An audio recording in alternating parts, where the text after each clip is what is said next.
एक गर्मी की उमस भरी दोपहर थी। जंगल के किनारे बसे गांव से होकर बहने वाली नदी धूप में चमक रही थी। 40 साल की एक महिला, लक्ष्मी, खेतों में दिन भर की मेहनत मजदूरी के बाद घर लौट रही थी। उसके कंधे झुके हुए थे। नंगे पैर गांव की धूल भरी सड़क पर धीरे धीरे चल रहे थे। उसके हाथ में आलू की एक छोटी सी पोटली थी, जो आज की उसकी थोड़ी सी कमाई थी। वह अपनी टूटी फूटी झोपड़ी और घर पर उसका इंतजार कर रहे सादे भोजन के बारे में सोच रही थी। अचानक नदी की ओर से मदद के लिए पुकार सुनाई दी। आवाज कमजोर थी, लेकिन उसमें घबराहट भरी हुई थी, जिससे लक्ष्मी चौंक गई। उसने जल्दी से उस दिशा में सिर घुमाया। उसकी आंखें तनावग्रस्त थीं। पानी की तेज धार के बीच एक छोटा सा शरीर संघर्ष कर रहा था। उसके हाथ निराशा में छटपटा रहे थे। हे भगवान, यह तो एक बच्चा है। वह घबरा गई।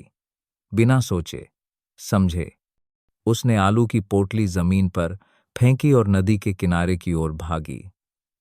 पानी बहुत गहरा नहीं था, लेकिन बहाव तेज और ठंडा था। लक्ष्मी अच्छी तैराक नहीं थी, लेकिन बच्चे की जान बचाने की इच्छा ने उसके सारे डर को भुला दिया। वह धीरे धीरे पानी में उतरी। अपने पैरों को जकड़ते हुए शक्तिशाली प्रवाह को महसूस किया। अपनी पूरी ताकत से उसने अपना हाथ बढ़ाया, बच्चे की कमीज पकड़ी और उसे अपनी ओर खींच लिया। थोड़ी देर की जद्दोजहद के बाद आखिरकार वह बच्चे को किनारे पर लाने में कामयाब हो गई। वह हाँफ रही थी, पूरी तरह से भीग चुकी थी, लेकिन यह देखकर कि लड़का अभी भी सांस ले रहा है, उसे राहत मिली। बच्चा दुबला पतला था। उसकी त्वचा ठंड से पीली और होंठ नीले पड़ गए थे। उसकी आंखें धीरे धीरे खुलीं और उसने उस महिला को धुंधला सा देखा जिसने उसे अभी अभी बचाया था। डरो मत, मैं यहां हूं, उसने धीरे से सहलाया। कांपते हाथों से उसका माथा छूकर जांच की। लड़के ने कुछ नहीं कहा, बस उसे अपनी बड़ी बड़ी पानी भरी आंखों से देखता रहा। वह रोया नहीं, लेकिन डर उसके चेहरे पर साफ दिखाई दे रहा था। लक्ष्मी उसे अपने छोटे से घर ले आई। रास्ते में गांव के लोग उन्हें देखकर फुसफुसाने लगे, लक्ष्मी फिर से मुसीबत मोल ले रही है। एक बूढ़ी औरत ने सिर हिलाते हुए आह भरी, खुद का पेट पालना मुश्किल है और अब न जाने कहां से एक और बच्चा ले आई। दूसरे ने कहा। लक्ष्मी ने इन बातों पर ध्यान नहीं दिया। घर पहुंचकर उसने जल्दी से घर का एकमात्र पतला कंबल निकाला और लड़के को उसमें लपेट दिया। छोटी सी आग जलाई गई, जो उस साधारण घर में गर्मी फैला रही थी। तुम्हारा नाम क्या है? तुम्हारा घर कहाँ है? उसने धीरे से पूछा, चिंता भरी आंखों से लड़के को देखते हुए। लड़का कुछ देर चुप रहा, फिर उसने अपना सिर हिला दिया। उसकी घबराई हुई आंखों को देखकर लक्ष्मी का दिल भर आया। यह साफ था कि वह डरा हुआ था और नहीं जानता था कि वह कहाँ का है। ठीक है, अगर तुम्हें कुछ याद नहीं है तो तुम कुछ समय के लिए मेरे साथ यहां रह सकते हो। मैं तुम्हें रोहन कहूंगी। ठीक है, वह धीरे से मुस्कुराई। लड़के ने सिर हिलाया। उसकी आंखों में विश्वास की एक किरण चमक उठी। उस समय लक्ष्मी को नहीं पता था कि उसका यह फैसला उसकी और उस लड़के की जिंदगी हमेशा के लिए बदल देगा। उस रात लक्ष्मी ने अपने हिस्से का थोड़ा सा खाना रोहन को दे दिया। उसे खाते हुए देखकर उसका दिल एक अजीब सी खुशी से भर गया। उसने खुद से वादा किया, चाहे कितनी भी मुश्किलें क्यों ना आए, मैं तुम्हें पाल पोस कर बड़ा करूंगी। मुझे विश्वास है कि तुम जीवन में कुछ बहुत बड़ा करोगे। और इस तरह उसके और उस अजनबी लड़के के बीच एक गहरा रिश्ता शुरू हो गया। रोहन को बचाने के बाद के शुरुआती दिनों में लक्ष्मी का जीवन और भी कठिन हो गया। उसे दोनों का पेट पालने के लिए और भी ज्यादा काम करना पड़ता था। गरीबी के बावजूद उसने कभी रोहन को भूखा नहीं रहने दिया। उसकी नजरों में वह सिर्फ एक बच्चा नहीं था जिसे उसने संयोग से बचाया था, बल्कि वह उसका अपना, उसकी उम्मीद और उसके दुख भरे जीवन का एकमात्र सहारा था। हर सुबह लक्ष्मी सूरज निकलने से पहले उठ जाती। वह खेतों में मजदूरी करने, धान काटने, सब्जियां तोड़ने या कभी कभी बाजार में झाड़ू लगाने जाती ताकि कुछ पैसे कमा सके। दिन में रोहन घर के आसपास खेलता, जबकि वह शाम तक कड़ी मेहनत करती। जब वह थके हुए शरीर के साथ घर लौटती तो रोहन को देखकर हमेशा मुस्कुराने की कोशिश करती। रोहन, आज मैं थोड़ी सूखी मछली लाई हूं, कल मैं तुम्हारे लिए बनाऊंगी, उसने कहा, अपने कठोर हाथों से धीरे से उसका सिर सहलाते हुए। लड़का सिर हिलाता, उसकी आंखें साफ थीं। छोटा होने के बावजूद रोहन समझता था कि लक्ष्मी उसके लिए बहुत त्याग कर रही है। वह घर में झाड़ू लगाने, कुएं से पानी लाने या सूखी लकड़ियां इकट्ठा करने में उसकी मदद करता था। गांव के लोग अक्सर लक्ष्मी के फैसले के बारे में बातें करते। कुछ लोग सहानुभूति दिखाते, लेकिन ज्यादातर आलोचना करते। गरीब औरत, खुद का पेट पालना ही मुश्किल है, अब एक ऐसे बच्चे को पाल रही है जिसके माँ बाप का पता नहीं। एक पड़ोसन ने कड़वे शब्द कहे, शायद वह पागल हो गई है, शादी नहीं की, इसलिए साथ के लिए एक बच्चा ले आई है। दूसरे ने जोड़ा। लक्ष्मी ने ये सब बातें सुनी, लेकिन उन पर ध्यान नहीं दिया। जब भी कोई पूछता कि उसने रोहन को क्यों गोद लिया, तो वह बस धीरे से मुस्कुरा देती। बेचारा बच्चा, अगर कोई उसे नहीं बचाता तो वह मर जाता। अब वह मेरा परिवार है। इन बातों ने उसे हिलाया नहीं, लेकिन कभी कभी वे रोहन को दुखी कर देती थीं। एक बार उसने पूछा, माँ, सब लोग मुझसे नफरत क्यों करते हैं? उसने उसे अपनी बाहों में भर लिया और धीरे से जवाब दिया, उनकी बातों पर ध्यान मत दो। तुम एक अच्छे बच्चे हो। मैं जानती हूं वे तुम्हें नहीं पालते, इसलिए उन्हें तुम्हें जज करने का कोई अधिकार नहीं है। जब रोहन स्कूल जाने की उम्र का हुआ तो लक्ष्मी ने उसे स्कूल भेजने का पक्का इरादा कर लिया।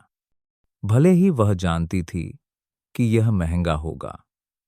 हर नए सत्र में वह अपने खाने का हिस्सा कम कर देती, किताबें और कपड़े खरीदने के लिए एक एक पैसा जोड़ती। कुछ दिन रोहन घर लौटता और पड़ोसियों के छोटे मोटे काम करके कमाए हुए कुछ सिक्के उसके हाथ में रख देता। उसे देखकर उसकी आंखों में आंसू आ जाते। तुम एक अच्छे बच्चे हो, लेकिन तुम्हें यह करने की जरूरत नहीं है। तुम्हारा काम अच्छी तरह से पढ़ना है ताकि तुम्हें बाद में मेरी तरह दुख न उठाना पड़े। रोहन सिर हिलाता, मन ही मन वादा करता कि वह उसे निराश नहीं करेगा। स्कूल में उसने बहुत मेहनत से पढ़ाई की और हमेशा क्लास में अव्वल आता। गरीबी के कारण दोस्तों द्वारा कई बार चिढ़ाए जाने के बावजूद उसने कभी हार नहीं मानी। एक बार रोहन एक नया कपड़ा चाहता था ताकि दोस्त उसका मजाक न उड़ाएं। लक्ष्मी ने उसके लिए पैसे बचाने के लिए एक हफ्ते तक अतिरिक्त काम किया, यहां तक कि वह बाजार में बेहोश भी हो गई। जब उसे कपड़े मिले तो रोहन भावुक होकर उसे गले लगाकर रो पड़ा। माँ, मैं वादा करता हूं कि मैं बड़ा होकर बहुत सारा पैसा कमाऊंगा ताकि आपको और दुख न उठाना पड़े। लक्ष्मी मुस्कुराई, उसका सिर सहलाते हुए, बस तुम एक अच्छा जीवन जियो, मैं उसी में संतुष्ट हूं। साल बीतते गए, रोहन बड़ा होता गया। वह न केवल बुद्धिमान और फुर्तीला था, बल्कि बहुत समझदार भी था। वह हमेशा गरीबी से बाहर निकलने का सपना देखता था, लक्ष्मी को उस टूटी फूटी झोपड़ी से बाहर निकालने का। एक दिन आपको इतनी मेहनत नहीं करनी पड़ेगी। आपके पास एक सुंदर घर होगा और आपको सर्दियों में कभी ठंड नहीं लगेगी।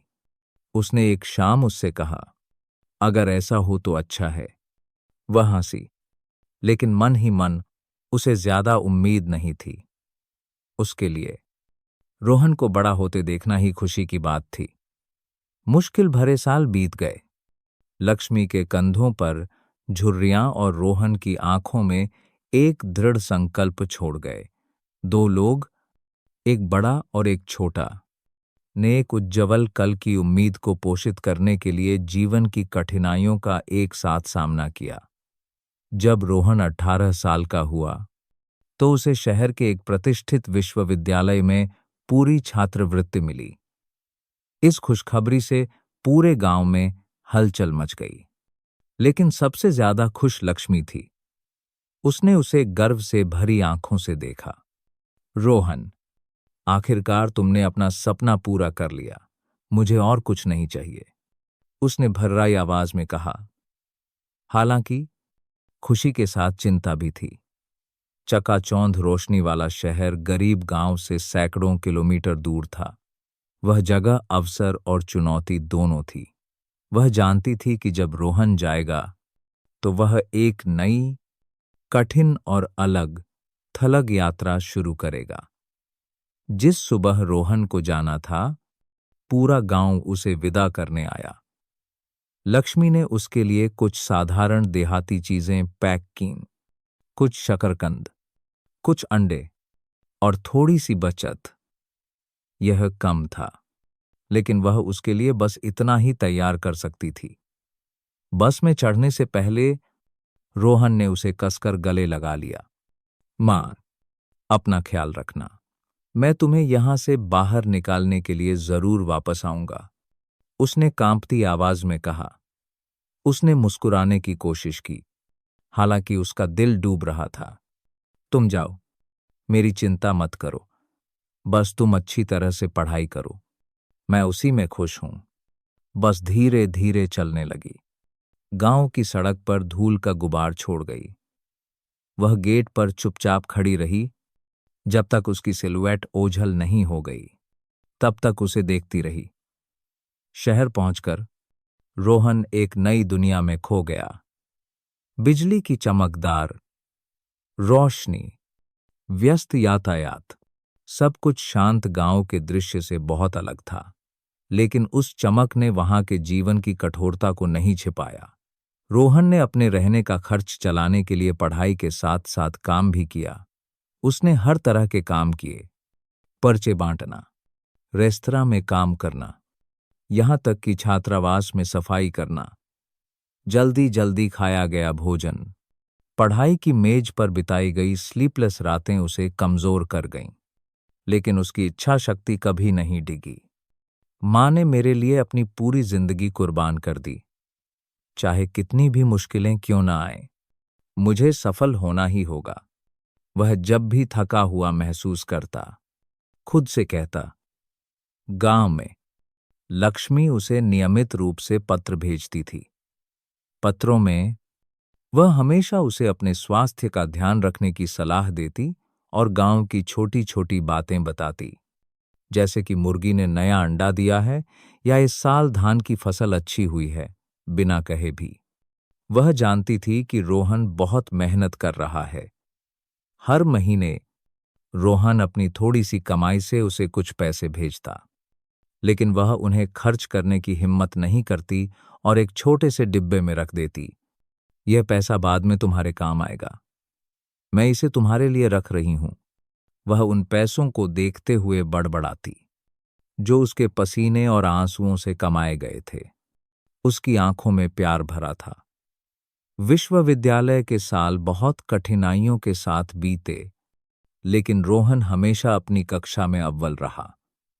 अपने उत्कृष्ट प्रदर्शन के कारण उसे एक प्रमुख प्रौद्योगिकी कंपनी में इंटर्नशिप के लिए आमंत्रित किया गया। यह उसके लिए खुद को साबित करने का अवसर था। शुरुआत में काम आसान नहीं था। रोहन को कड़ी प्रतिस्पर्धा का सामना करना पड़ा, लेकिन अपनी बुद्धिमत्ता और दृढ़ इच्छा शक्ति के कारण उसने धीरे धीरे कंपनी में अपनी जगह बना ली। कुछ सालों के बाद उसने अपना खुद का व्यवसाय शुरू करने के लिए नौकरी छोड़ने का फैसला किया। अपने उद्यम के शुरुआती दिनों में रोहन को कई असफलताओं का सामना करना पड़ा। उसकी छोटी कंपनी के पास पूंजी और कर्मचारियों की कमी थी और वह उद्योग के दिग्गजों के साथ प्रतिस्पर्धा करने में लगभग असमर्थ थी। लेकिन उसने हार नहीं मानी। उसने दिन में 18 घंटे काम किया। अपने उत्पाद को बाजार में लाने के लिए लगातार खोज और नवाचार किया। फिर अवसर आया। एक विदेशी साझेदार के साथ एक बड़े अनुबंध ने रोहन की कंपनी को एक महत्वपूर्ण मोड़ दिया। केवल कुछ ही वर्षों में उसकी कंपनी एक छोटे उद्यम से एक प्रमुख प्रौद्योगिकी समूह में विकसित हो गई, जिसमें हजारों कर्मचारी और देश भर में शाखाएं थीं। सफल होने के बाद रोहन का लक्ष्मी से संपर्क कम हो गया। ऐसा इसलिए नहीं था कि वह उसका एहसान भूल गया था, बल्कि इसलिए कि वह अपने गरीब अतीत को लेकर शर्मिंदा था। उसे डर था कि अपनी देहाती मां का जिक्र करने से व्यापार जगत में उसकी छवि पर असर पड़ेगा। लक्ष्मी उसे नियमित रूप से पत्र लिखती रही, लेकिन उन पत्रों का जवाब कम ही मिलता। कभी कभी वह घर के गेट पर खड़ी होकर शहर की ओर जाने वाली सड़क को देखती, मन ही मन उम्मीद करती कि किसी दिन वह वापस आएगा। रोहन बहुत व्यस्त है, वह मुझे भूला नहीं होगा, वह खुद को दिलासा देती। हालांकि उदासी उसके बूढ़े चेहरे पर गहरी हो गई थी, लेकिन वह नहीं जानती थी कि दूर कहीं रोहन भी चुपचाप उस पर नजर रख रहा था। वह हमेशा खुद से कहता, जब सही समय आएगा मैं वापस जाऊंगा और मां को सब कुछ लौटा दूंगा। और इस तरह लक्ष्मी और रोहन का जीवन एक अशांत दौर में प्रवेश कर गया, जहां त्याग, प्रेम और कृतज्ञता की पहले से कहीं ज्यादा कठोर परीक्षा होनी थी। समय बीतता गया और रोहन, एक गरीब गांव के लड़के से, अब एक बड़ी प्रौद्योगिकी कंपनी के संस्थापक और सीईओ बन गया था। उसका नाम पत्रिकाओं, टीवी शो में दिखाई देता था और उसे सफलता के एक प्रतीक के रूप में जाना जाता था। लेकिन इस चमक के पीछे एक अतीत था जिसे वह जानबूझकर छिपाता था। एक अनाथ लड़के का अतीत जिसे एक गरीब महिला ने बचाया और पाला था। रोहन अब एक आलीशान बंगले में रहता था, महंगी कारें चलाता था और अक्सर बड़े कार्यक्रमों में दिखाई देता था। उसके आस पास के लोग, कर्मचारियों से लेकर भागीदारों तक, सभी उसकी प्रतिभा और शैली की प्रशंसा करते थे। रोहन धीरे धीरे उस अभिजात्य वर्ग की दुनिया का आदी हो गया, जहां गरीब मूल की कहानियों को अक्सर अनाकर्षक माना जाता था। उसके दिल में वह हमेशा सोचता था, क्या कोई इस सच्चाई को स्वीकार करेगा कि मैं कभी एक गरीब बच्चा था जो एक देहाती महिला के प्यार पर जीता था। इस शर्मिंदगी ने रोहन को लक्ष्मी से और भी दूर कर दिया। फोन कॉल कम हो गए और उसकी मां के पत्र भी काम की व्यस्तता का बहाना बनाकर एक तरफ रख दिए गए। गांव में लक्ष्मी अभी भी उसी पुरानी फूस की झोपड़ी में रहती थी, जहां रोहन की यादें हर कोने में मौजूद थीं। स्नातक स्तर की पढ़ाई के दिन ली गई। उसकी तस्वीर दीवार पर लटकी हुई थी और उसके द्वारा भेजे गए पैसे वाला डिब्बा अभी भी सावधानी से रखा हुआ था, जिसमें से एक पैसा भी खर्च नहीं किया गया था। हर दिन वह बाजार जाकर सादा भोजन खरीदती, अपने छोटे से सब्जियों के बगीचे की देखभाल करती। उसकी पीठ और झुक गई थी, उसके कदम भारी हो गए थे, लेकिन उसकी आंखों में अभी भी यह विश्वास चमकता था कि एक दिन रोहन वापस आएगा। वह बहुत व्यस्त होगा, मैं उसे दोष नहीं देती। जब कोई उसके बारे में पूछता तो वह कहती। हालांकि उसका दिल दुखता था, लेकिन वह हमेशा अपने पाले हुए बेटे के लिए उदार और गौरवान्वित थी। एक दिन रोहन एक छोटी यात्रा पर गांव आया। वह लक्ष्मी के घर नहीं गया, बल्कि क्षेत्र में एक सेमिनार में शामिल हुआ। जब उसकी चमकदार कार गांव की सड़क पर रुकी तो कुछ लोगों ने उसे पहचान लिया। क्या वह रोहन है, वही लड़का जिसे लक्ष्मी ने पाला था? किसी ने फुसफुसाया। ये बातें जल्दी ही लक्ष्मी के कानों तक पहुंचीं। उसने तुरंत कुछ देहाती उपहार पैक किए, कुछ शकरकंद, शहद की एक बोतल और जल्दी से सेमिनार स्थल की ओर चल पड़ी। उसके पैर कांप रहे थे, लेकिन उसका दिल उत्साह से भरा था। जब वह वहां पहुंची तो रोहन जा चुका था। सुरक्षा गार्ड ने उसे रोक दिया, उसे अंदर नहीं जाने दिया। आंटी, यह जगह केवल आमंत्रित मेहमानों के लिए है। रोहन साहब बहुत व्यस्त हैं, आप अंदर नहीं जा सकती। वह चुपचाप गेट के पास खड़ी रही। उसकी आंखें उसकी कार को बड़ी सड़क पर ओझल होते हुए देखती रहीं। उसने उसे दोष नहीं दिया, बस बड़बड़ाया। वह सच में व्यस्त है। सब कुछ होने के बावजूद रोहन को खालीपन महसूस होता था। पार्टियां, उपलब्धियां और प्रशंसा उसके घर की याद को नहीं भर पाती थीं।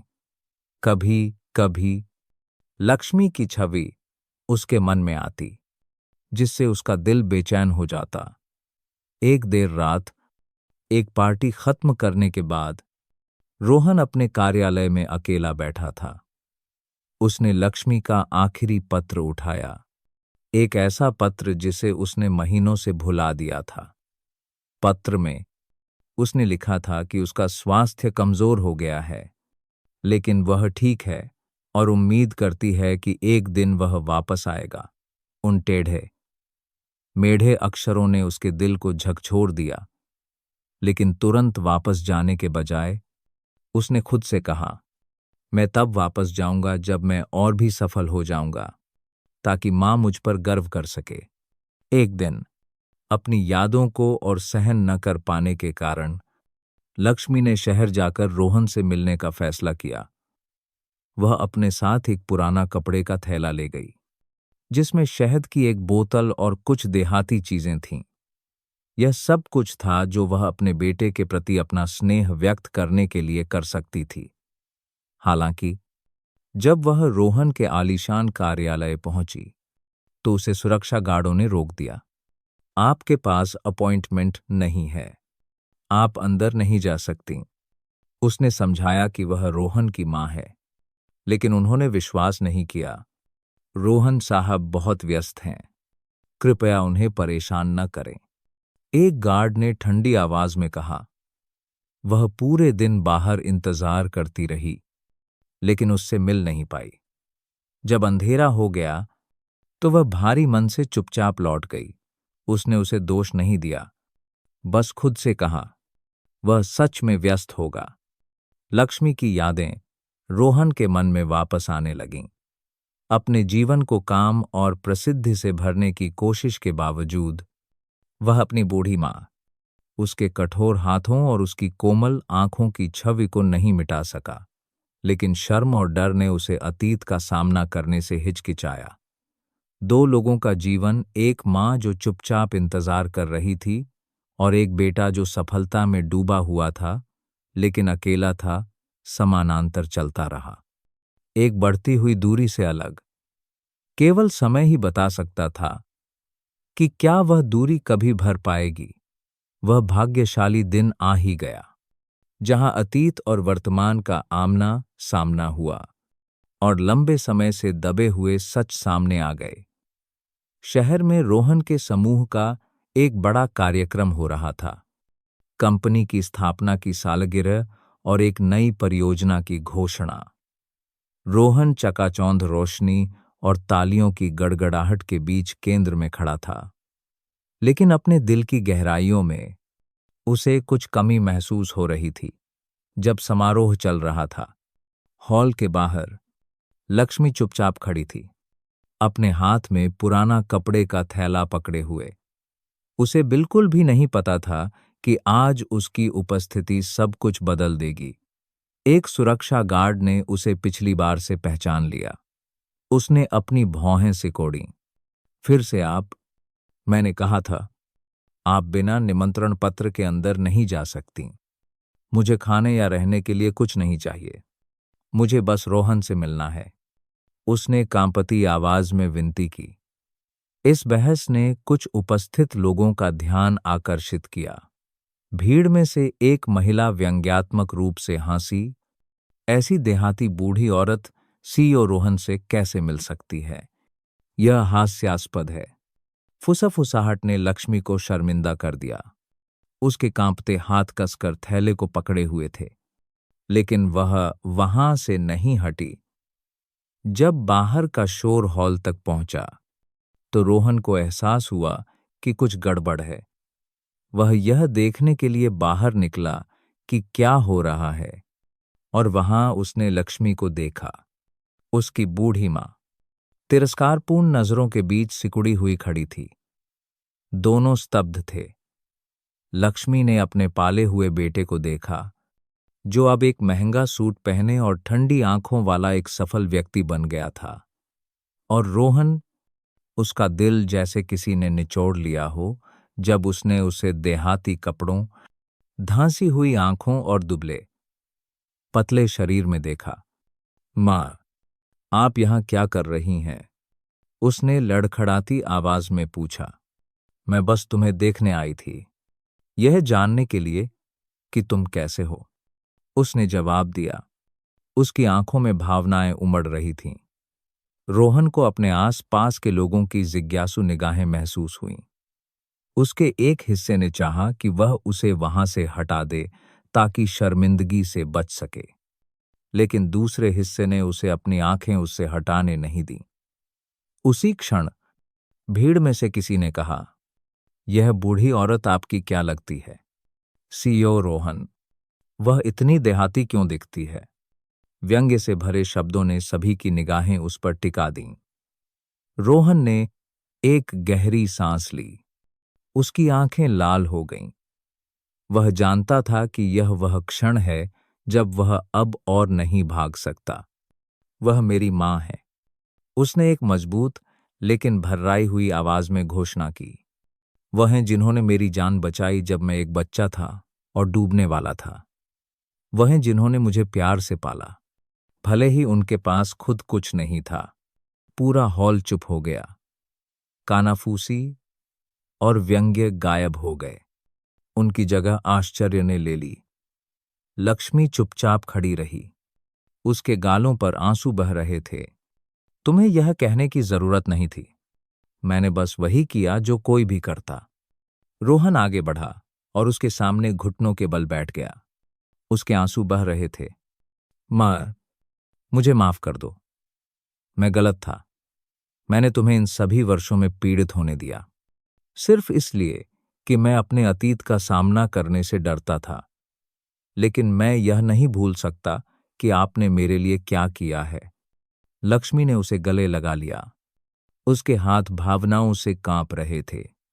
तुम्हें माफी मांगने की जरूरत नहीं है। बस तुम एक अच्छा जीवन जियो। मैं उसी में संतुष्ट हूं। एक अमीर आदमी का अपनी देहाती मां के सामने सिर झुकाने की छवि ने समारोह में मौजूद सभी लोगों को भावुक कर दिया। जिन लोगों ने कभी उसका मजाक उड़ाया था, वे अब अपने कार्यों पर शर्मिंदा महसूस कर रहे थे। समारोह के बाद रोहन लक्ष्मी को अपने बंगले में ले गया। उसने अपनी गलतियों को सुधारने और उसकी देखभाल के लिए हर संभव बेहतरीन चीज प्रदान करने का संकल्प लिया। लेकिन उसने उन विलासिता की चीजों से इनकार कर दिया। मुझे बस तुम्हारी याद चाहिए, बेटा। मुझे यहां अकेला मत छोड़ो। मुझे सादा जीवन जीने की आदत है। रोहन ने सिर हिलाया। मन ही मन वादा किया कि वह भूले हुए वर्षों की भरपाई के लिए उसके साथ समय बिताएगा। उसने लोगों को अपने अतीत के बारे में बताने में भी संकोच नहीं किया, क्योंकि वह समझ गया था कि यह वही अतीत था जिसने उसे वह बनाया था जो वह आज है। रोहन और लक्ष्मी के बीच के रिश्ते की सच्चाई तेजी से फैल गई, जो कृतज्ञता और मातृ प्रेम की एक प्रेरणादायक कहानी बन गई। उसके लिए यह केवल प्रायश्चित करने के बारे में नहीं था, बल्कि जीवन में पारिवारिक संबंधों के मूल्य की पुष्टि करने का एक तरीका था। उस दिन से रोहन हर दिन लक्ष्मी के साथ समय बिताता, पुरानी यादों को ताजा करता, क्योंकि वह जानता था कि उसकी सफलता न केवल प्रतिभा से बनी है, बल्कि उस मां के बिना शर्त प्यार से भी बनी है, जिसने उसके लिए सब कुछ कुर्बान कर दिया। पुनर्मिलन के बाद रोहन ने अपनी गलतियों को सुधारने और उस मां को चुकाने का संकल्प लिया, जिसने उसके लिए अपनी पूरी जिंदगी कुर्बान कर दी थी। यह न केवल हानगन की यात्रा थी, बल्कि कृतज्ञता और प्रेम की एक खूबसूरत कहानी भी थी, जो सभी दूरियों को पार कर गई। लक्ष्मी ने रोहन के आलीशान बंगले में रहने से इनकार कर दिया। वह केवल एक छोटे अधिक साधारण घर में रहने के लिए सहमत हुई, जो रोहन ने उसके लिए एक शांत बगीचे में बनवाया था। घर सभी आधुनिक सुविधाओं से सुसज्जित था, जिसमें एक सब्जियों का बगीचा और उसकी पसंदीदा फूलों की बेलें थीं, जो उसे गांव की याद दिलाती थीं। मैं पहले की तरह एक शांतिपूर्ण जीवन जीना चाहती हूं, बेटा। बस तुम कभी कभी मुझसे मिलने आ जाया करो, इतना ही काफी है, उसने अपनी कोमल आंखों से कहा। रोहन मुस्कुराया, उसका हाथ पकड़कर। नहीं, मैं हर दिन आपके साथ रहूंगा। मैंने आपको बहुत लंबे समय तक अकेला छोड़ दिया है। उस दिन से हर सुबह रोहन उसके साथ चाय पीने, बातें करने और कभी-कभी बगीचे में उसकी मदद करने में समय बिताता। पुरानी यादें ताजा हो गईं, जिससे दोनों के बीच की सारी दूरियां मिट गईं। एक दिन रोहन लक्ष्मी को गांव ले गया, उसके पुराने फूस के घर को फिर से देखने के लिए। घर अभी भी वहीं खड़ा था, लेकिन बहुत खराब हालत में। छत टपक रही थी, दीवारें वर्षों से झुकी हुई थीं। लक्ष्मी मुस्कुराई, घर के हर कोने को सहलाते हुए। यह वह जगह है जहां तुम बड़े हुए। सारी यादें यहीं हैं। गरीब होने के बावजूद मुझे कोई पछतावा नहीं है। रोहन चुपचाप खड़ा रहा। उसका दिल उन दिनों को याद करके दुखने लगा, जब वह उसे पालने के लिए दिन रात मेहनत करती थी। उसने अपना सिर झुकाया। उसकी आवाज भर्राई हुई थी। मां, मुझे इन दिनों को भूलने के लिए खेद है, लेकिन अब से मैं आपको कभी भी दुख नहीं उठाने दूंगा। उसने पुराने घर को एक स्मृति के रूप में रखने का फैसला किया। साथ ही गांव में एक छोटा स्कूल भी बनवाया, ताकि गरीब बच्चों को सीखने का अवसर मिल सके। कुछ ऐसा जिसका सपना लक्ष्मी ने कभी उसके लिए देखा था। रोहन ने लक्ष्मी के स्वास्थ्य की देखभाल के लिए डॉक्टरों और नर्सों की एक टीम नियुक्त की। उसने विरोध किया। मैं स्वस्थ हूं, इन सब की क्या जरूरत है? चिंता मत करो मां, यह मेरा तरीका है तुम्हारी देखभाल करने का, जैसे तुमने कभी मेरी की थी, उसने दृढ़ आंखों से कहा। हर शाम वह व्यक्तिगत रूप से उसके लिए दलिया लाता, उसके उन पैरों की मालिश करने में मदद करता जो वर्षों की मेहनत से कठोर हो गए थे। कभी कभी उसके दुबले पतले हाथों और झुके हुए कंधों को देखकर उसके आंसू चुपचाप बह जाते। आपने मेरे लिए सब कुछ किया मां, अब मेरी बारी है कि मैं आपके लिए वह करूं, वह फुसफुसाया। लक्ष्मी के साथ पुनर्मिलन ने न केवल उसके जीवन को बदला, बल्कि रोहन को भी बदल दिया। एक ऐसे व्यक्ति से जो कभी अपने अतीत से डरता था, अब वह अपनी कहानी भाषणों में बताने में संकोच नहीं करता था। मेरी मां ने मुझे जन्म नहीं दिया, लेकिन उन्होंने मुझे जीना सिखाया। अगर वह नहीं होतीं, तो मैं आज यहां नहीं होता। उसने एक बड़े सेमिनार में साझा किया, जिससे कई लोग भावुक हो गए। रोहन ने लक्ष्मी के नाम पर एक चैरिटी फाउंडेशन भी स्थापित किया, जो गरीब बच्चों की मदद के लिए था, जो कभी उसी की तरह थे। एक दिन रोहन ने लक्ष्मी का जन्मदिन मनाने के लिए घर पर एक छोटी सी पार्टी का आयोजन किया। यह एक साधारण पार्टी थी जिसमें उसके पसंदीदा देहाती व्यंजन थे। मेज के चारों ओर करीबी लोग बैठे थे, गांव के पुराने दोस्त जिन्हें रोहन ने आमंत्रित किया था ताकि वह अजनबी महसूस न करे। टिमटिमाती मोमबत्तियों की रोशनी में लक्ष्मी ने मेज के चारों ओर देखा। उसकी आंखें आंसुओं से भरी थीं। मैंने कभी नहीं सोचा था कि यह दिन आएगा। बस तुम्हारा साथ होना ही मेरे लिए काफी है। माँ, आपने मेरे लिए अपनी पूरी जिंदगी कुर्बान कर दी। अब मेरी बारी है कि मैं आपके लिए वह करूं। रोहन ने भर्राई आवाज में जवाब दिया। लक्ष्मी के जीवन के अंतिम वर्ष रोहन के प्यार और देखभाल के बीच शांति से बीते। हर दिन वह एक संतुष्ट मुस्कान के साथ मुस्कुराती, यह जानते हुए कि उसका हर त्याग व्यर्थ नहीं गया। जब उसका निधन हो गया तो रोहन ने एक साधारण लेकिन प्यार भरा अंतिम संस्कार आयोजित किया। जिस तरह से वह जीती थी, उसने चुपचाप उसकी कब्र पर फूलों का एक गुलदस्ता रखा, फुसफुसाते हुए, मैंने अपना वादा पूरा कर दिया। माँ, आप शांति से आराम करें। लक्ष्मी और रोहन की कहानी सिर्फ मातृ प्रेम की कहानी नहीं है, बल्कि यह कृतज्ञता, त्याग और प्रेम के अर्थ पर एक गहरा सबक भी है।